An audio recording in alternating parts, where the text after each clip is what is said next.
Alors, nous voilà partis sur une histoire de sous-espace de matrice avec condition de rang. Alors, ça suit une conversation que j'ai eue très récemment avec Rachid Naimé, toujours aussi inspirant, et qui m'a parlé d'un exercice qu'il y avait dans son livre, le Naimé Testar, sur les groupes de Lie, un exercice qui peut faire un excellent développement autant à l'agrégation interne qu'à l'agrégation externe. Bon, j'ai réarrangé un petit peu l'exercice parce que dans leur livre, ils travaillent sur R et c'est pas bien difficile de généraliser ça à un corps quelconque. Mais bon, je ne m'approprie pas du tout hein, le théorème général qui doit être bien connu et il a dû y avoir des tas de gens qui ont travaillé dessus auparavant. Bon, alors je vais commencer à vous en parler. D'abord, on a vu dans les développements, que ce soit l'agrégation interne ou externe, la fameuse propriété que si H est un hyperplan de Mn de K, alors H contient une matrice inversible. Et ça se fait avec la forme trace. Bien. Qu'on peut trouver, entre parenthèses, placement de produit dans CVA. Maintenant, la question, c'est que quand on voit la preuve, on se rend compte qu'on a juste donné un exemple de matrice inversible dans un certain hyperplan qu'on a construit d'une certaine manière, et on voit bien qu'il y a de la marge, qu'on a la possibilité d'en trouver plein des matrices inversibles. Donc c'est un peu du gâchis de prendre un hyperplan. Est-ce qu'on pourrait prendre, au lieu d'un espace, d'un sous-espace de codimension 1, est-ce qu'on pourrait prendre un sous-espace de codimension 2? Est-ce qu'on pourrait prendre un sous-espace de codimension 3, etc. Bon, vous me voyez venir. La question est la suivante.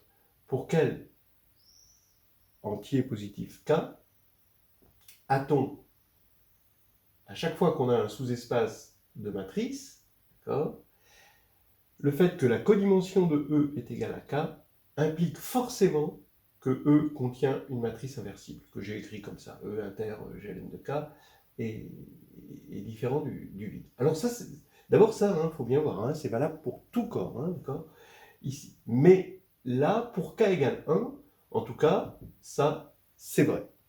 Et c'est un grand classique. Maintenant, le premier contre-exemple qui vient à l'esprit et qui est évident, c'est pour K égale N.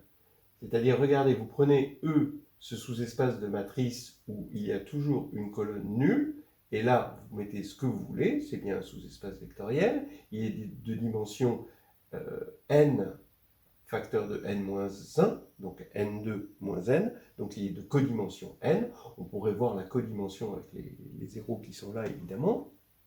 Et on voit bien qu'il ne risque pas de posséder une matrice inversible, parce qu'avec une colonne nulle, on est mal barré pour avoir une matrice inversible. Bien. Alors, maintenant, on peut se poser cette question. Est-ce que pour k égale n-1, et donc du coup plus généralement k compris entre 1 et n-1, est-ce que cette propriété est vraie? Eh bien, on va voir que oui. Ça va être le corollaire qu'on va avoir ici. Mais en fait, vous voyez, on va le faire grâce à un théorème qui est beaucoup plus général, beaucoup plus difficile d'aspect, mais en fait plus simple à montrer. Si en 68, les gens disaient soyez réalistes, demandez l'impossible. Quoi, on a une interro? Oui, installez-vous là, trouvez-vous une place et puis vous faites comme les autres. Vous allongez, vous fermez les yeux. Je pense que ça devait être des mathématiciens au départ qui avaient eu cette idée-là, parce que c'est vraiment tout à fait l'idée d'essayer d'aller plus haut, et puis après, ça ruissellera. Sauf que ça va ruisseler vraiment, là, cette fois-ci. Donc, ici, voilà le théorème. On va prendre R, M, N des entiers, comme ceci. Alors déjà, regardez comme c'est général, parce qu'on prend E, un sous-espace vectoriel de M nm de k. Donc on prend plus des matrices carrées, ici. D'accord? Bon, on risque plus d'avoir d'inversible, hein, vous allez me dire. Ok. Et avec R égale le max des rangs des matrices du sous-espace E. Alors, forcément, la dimension de E est inférieure à R fois N. R, donc ce max de rang, et N, le plus grand des deux. Bon, évidemment, c'est interversible, hein, j'aurais pu remplacer Nm par Nm. Bon, alors attention, il y a quand même un petit truc, hein, c'est que K doit être soit infini, soit de cardinal au moins supérieur à R plus 1, pour que ça marche, vous verrez pourquoi. Alors, ce théorème tel qu'il est là, il est page 52 du Mnei-Meteistar, mais pour K égale R, le corps des réels. Hein, donc finalement, ceci du coup devient complètement évident. Bien.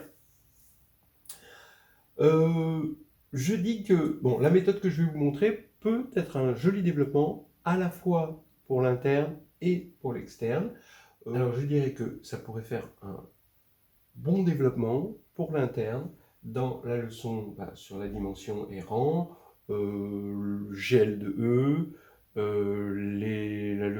des leçons sur les polynômes aussi, et surtout le déterminant. On va bien se servir du déterminant et des mineurs. Voilà.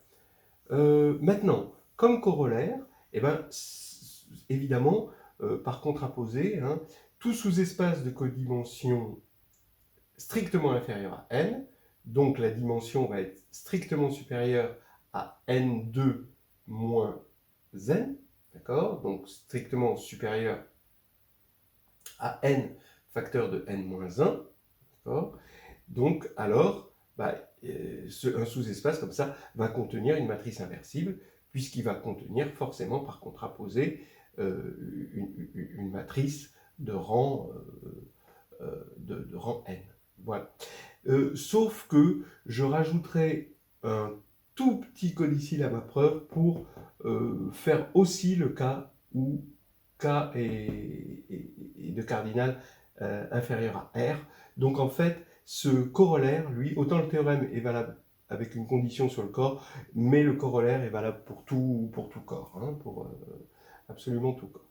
Voilà, donc c'est cette petite aventure, toujours inspirée par Mnei-Meteistar, ce livre qui est quand même plein de pépites, hein, on le redécouvre à chaque fois. J'ai eu la chance de le connaître à l'époque où c'était un poly quand j'étais étudiant, qui s'appelait le poly jaune.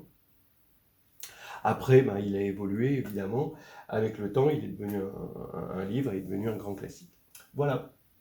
Non, on ne commencera pas tant que tout le monde n'aura pas oublié qu'on a une interrogation écrite.